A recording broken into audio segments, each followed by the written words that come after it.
If you want to know what it's like to be a sporting icon in a country with more than 1 billion people, Ding Junhui can tell you. There's the sense of national pride when you win a major tournament. There's the media attention.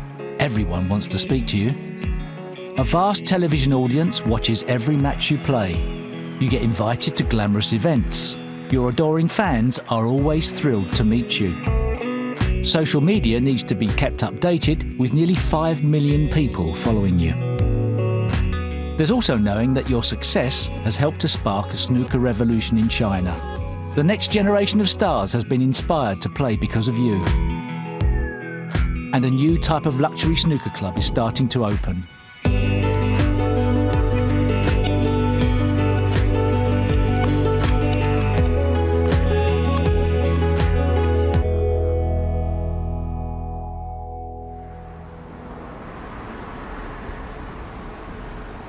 It's the night before the start of the China Championship. The world's top players and officials are gathering in the lobby of their hotel. They're waiting for the bus to take them to the opening ceremony. The first ever staging of this tournament has caused great interest here, as only the winner of the World Championship will receive more prize money this season. It doesn't take long before Ding Junhui is recognised. The bus journey gives the players a chance to catch up. Snooker has been a popular sport in China's third biggest city for many years. Tonight's destination is the famous Guangzhou Tower, where the reception is being held. The snooker fans are also making their way to the event.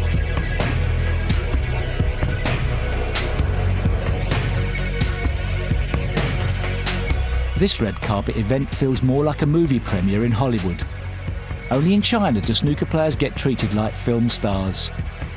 Most of the fans here have only ever seen their hero on television before, so are keen to get an autograph.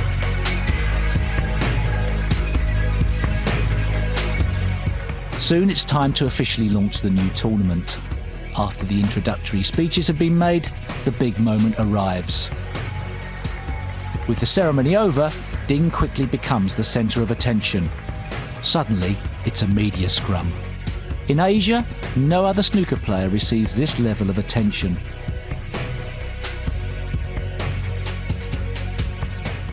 The Ding Junhui story begins on the 1st of April 1987. I'm born in China, Jiangsu Yixing, and growing up in that city. And also, I started play some pool at 8 years old.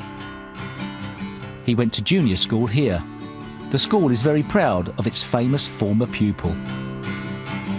Snooker is a very popular sport with the children and played in many schools in China. At the age of 12, Ding moved with his family to this city where many of China's top snooker players are based. My father owned a club when I was starting playing snooker, so after that maybe 1-2 years, and the club is shutting down. So with the money problems, and we moved to Dongguan, which is the second growing up place to improve my snooker lot place. And yeah, this is a big decide to move to keep going on with that my career, my snooker career. My father so big helps, because in that age my brain is like paper. It's nothing on that. so he have to help me to think about the balls, positions.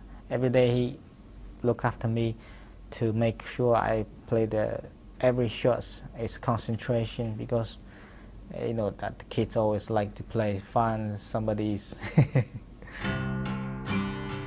When Ding and his parents moved to this city, they didn't have much money, and the help they received has always been really appreciated. The people is very kind. We don't have enough money to live in well, and they do a lot of help for us. You know, the one that go clubs, you don't need to pay, and they provide some place to live in. We don't have to pay a lot like that things. It's time to make the short journey to the venue where the China Championship is being staged. Ding is really excited to be playing in this new tournament, given its proximity to Dongguan. It's the first time I played the big tournament here in Guangzhou. I live in here, this area, for about 7 years. When I was like 12, 13 years old, the snooker players all come here to play because there are more tournaments here before. So I grew up here, and I think it's a good time to go back. Ding's first round opponent is another famous Asian player, Hong Kong's Marco Fu. Yes, it's a big event, and you know, me and Marco's always the most people watching in on that television or match in China. And tonight I play against Marco. I think he got a friend from Hong Kong. It's not far away from here. It's like 2 hours driving, and I have more friends here, so it's interesting. The security staff are waiting, and Ding's quickly escorted in. The practice room is where all the players head before a match. Everyone is keen to get a glimpse of the Chinese star. Even his opponent is keeping close watch.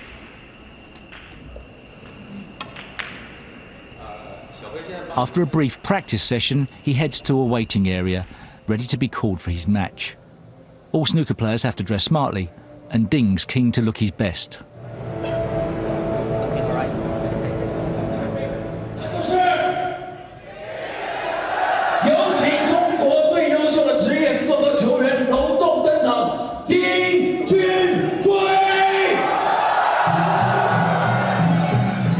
Snooker is a very popular television sport in China, where it's shown by the national state broadcaster. 210 million people watched the 2016 World Championship on CCTV5. He is so popular and so famous, so fans want him to win every game he played. So that's definitely something very heavy on his shoulder. So he has to face it. But I think generally Ding can deal with this. Ding tries not to put extra pressure on himself by thinking about the millions of people watching on TV. I play in life in that area. It's quite a few thousand people. That's why I think it's an also cameraman. I don't think about how many people watching it. The hardest part is after the match. Win is okay, but lose it's harder to learn how to make it well. In Europe, snooker's most popular star is Ronnie O'Sullivan. He also understands the pressure of always being expected to win. You have to get your head around it, you know, you have to accept it, that's the situation I'm in. You have to embrace that kind of expectation level. It either sits comfortably with you or it affects your performance. And, you know, I don't know, you know, I think you have to be quite a strong character.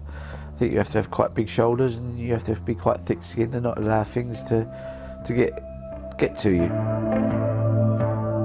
Ding's fans don't get to see him win. It's Marco Fu that progresses to the next round. Defeat can be hard to take. I'm still learning. This is hard part to learn, because when you win, you forget everything, because only happiness with you. But when you lose, it's everything's bad things, bad tables, bad fans, and bad balls, and nothing good. Sometimes I can't control very well myself after got beaten by somebody, but sometimes it's okay. Every player has to speak to the media after a match, win or lose. In the past, Ding has found it hard to deal with defeat, but the mental side of the game is something he's been working on with a former world champion, who is now a leading coach. Everything a player will go through out there mentally, I would have been through that myself. One of the reasons I wanted to coach meant the mental side. It's because as a player I never had a coach to talk to, so when they're down I try and keep a little bit more in touch with them. He knows everybody lose the match, is not happy, don't want to talk. He can talk to me next day or few days, or when I call him. So it's, you know, when I talk to him, he tell me the right things will be happened, or if something already happened, and he tell me how to make accept with that. And also when you accept that things, you learn from that. With Ding, I think he was very, very willing to learn, you know, both his technique and the mental side. He's never happy with his game. He's like all the top players, they're always pushing for some more. Ding's talent was obvious from a young age. He was invited to practice in England by Keith Warren when he was just 15 years old. Warren and his business partner Gary Baldry managed players from Asia and around the world. First time I'm coming, I'm scared to leave home away that far by just myself. When I first stay here, I don't talk much. I don't talk much with Keith and Gary. I don't talk much with anybody else. So it's only the way I'm going to say I'm happy standing nearby the table. Keith and Gary have enjoyed a long association with Ding, who is based at the academy they now run in Sheffield. He came over when he was 15 to practice with Peter Ebdon for about 6 weeks, 2002, and he beat Peter for 6 weeks every day, and then Peter went on and won the World Championships. The first time I practiced with Ding Junhui, I phoned Keith that evening and I said, Keith, this lad is really, really special. I'm thinking, where is this lad came from? But it was his maturity as much as anything, which really impressed me. I was thinking, I've never seen a 15-year-old like this before. In 2003, aged 16, Ding turned professional. He moved to Wellingborough in England, where his new management team ran an academy. But those early years weren't easy. It was tough. I mean, he couldn't do anything, not just speak the language or cook. He literally couldn't do anything for himself. I think he'd had everything done for him in China. I don't talk phone with my family as much. You know, this is every day I play, practice after practice. I going home to stay myself, just sitting like that, and for maybe 1 or 2 hours, I'm just looking the floors, the TV. It's nothing to say. Just sitting down there, and then it's like a dead man, you know. And it's so boring, so boring. Ding is now one of the richest snooker players in the world. But back then, his focus was very simple. He had to keep his place on the main tour and earn a living. I feel the real pressure is coming. The first few years, be pro. I know I have to earn some money to living well first, and also my family. I need to help my family, my father, my mom. I want their living well. So it's not about the first round and second round. I want to win the tournament, but it's difficult. So I know I need to work more harder, and also I need to grow, improve quick, because it's only in that time it's only 1 year. 1 year to stay in the tour. It's 96 players, so I feel precious. Ding's breakthrough year was 2005. He beat Stephen Hendry to win the China Open in Beijing. There was also success in England when he won the UK Championship. You might recognise the player he beat. Victory at the 2011 Masters tournament in London was another early career highlight. Only the world's top 16 players were invited to play, and the final featured 2 players from Asia for the first time. I play good. I play great to beat Marco. I play him quite a lot of times. I know Marco is one he played very good. He's the tough player to beat. I think for 2 Asians getting to the final means a lot to the fans back home, and they. A lot of the fans really interested in the match, and they tune in to watch, and they stay up late to watch the whole match, and it was really good for snooker. Around 70 million people play cue sports in China each week, including 8-ball and 9-ball pool, and the best young snooker players come to live and practice at the National Academy. Since 2005, Ding's continued success in winning tournaments has inspired millions of Chinese children to play the game. Before they have a lot of snooker fans, but it's nobody can win the tournament. So year by year, the snooker fans are leaving that sport. So they're doing something else, and Then after 2005, I win it. The TV shows more snookers.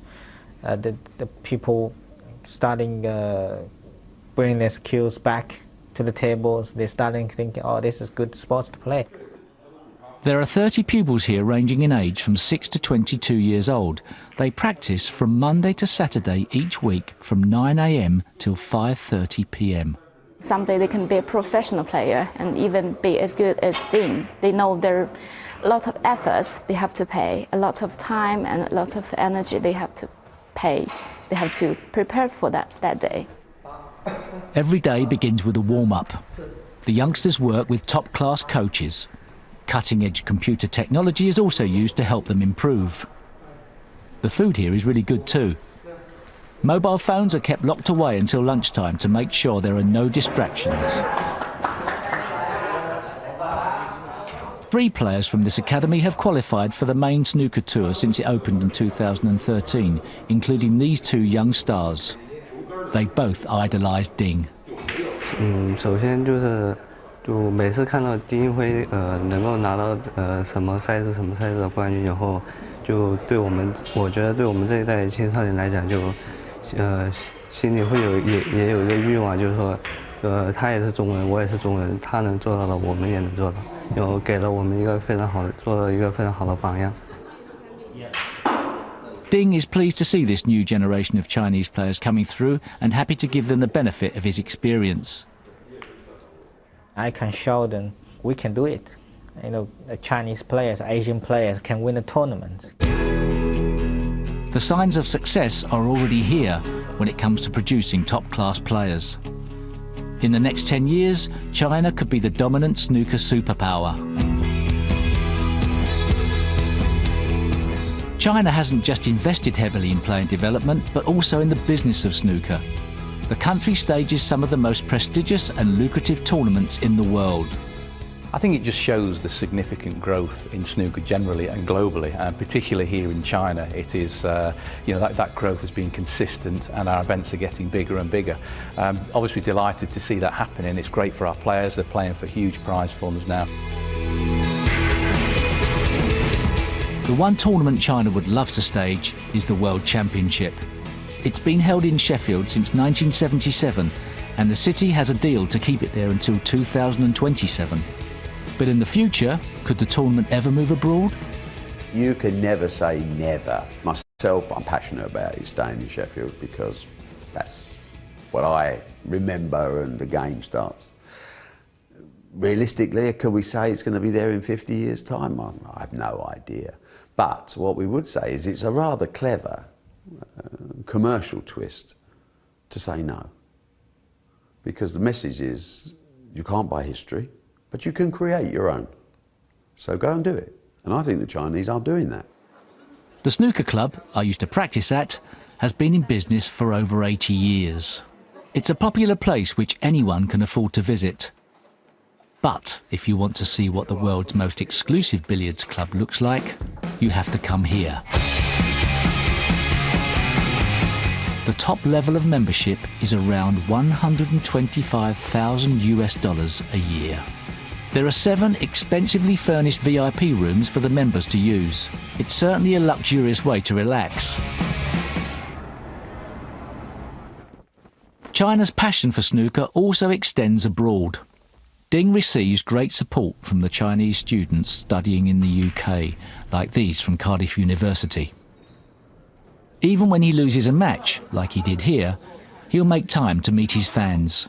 I'm so proud to be here, and I'm so proud of, as I'm a student and I have a chance to come to here, and I can be a part of here to cheer him up, and yeah, I was so excited.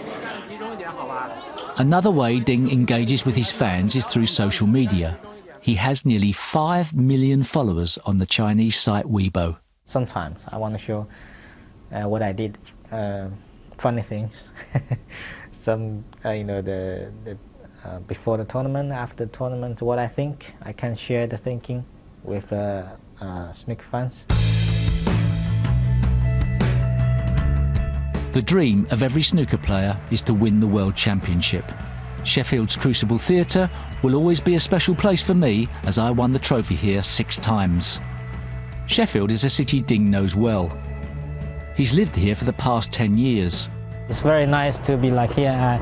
That's why I like to spend half time in UK, half time in China.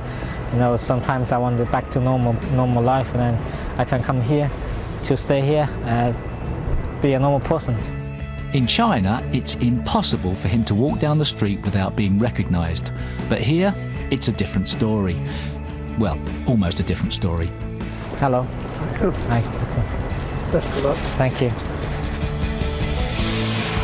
In 2016, the Chinese star made history.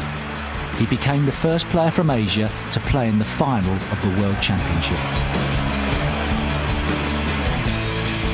The final didn't start well though, and his opponent Mark Selby built an early lead. It's quite a bad start. Feel a bit precious. After 6-0, I started thinking maybe I lose the big score. It's like 18 or 2 or 3, something like that. Ding wouldn't give up. He kept fighting and started to play well.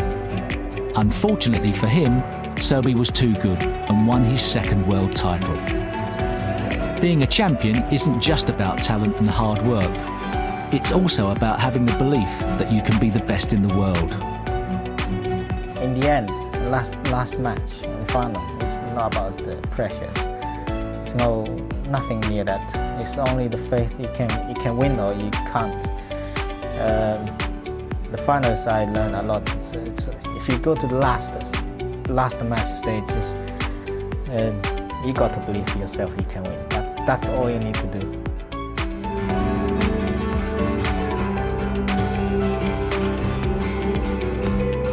Ding Junhui will be playing at the Crucible for many years to come, and certainly has the talent to become a multiple world champion.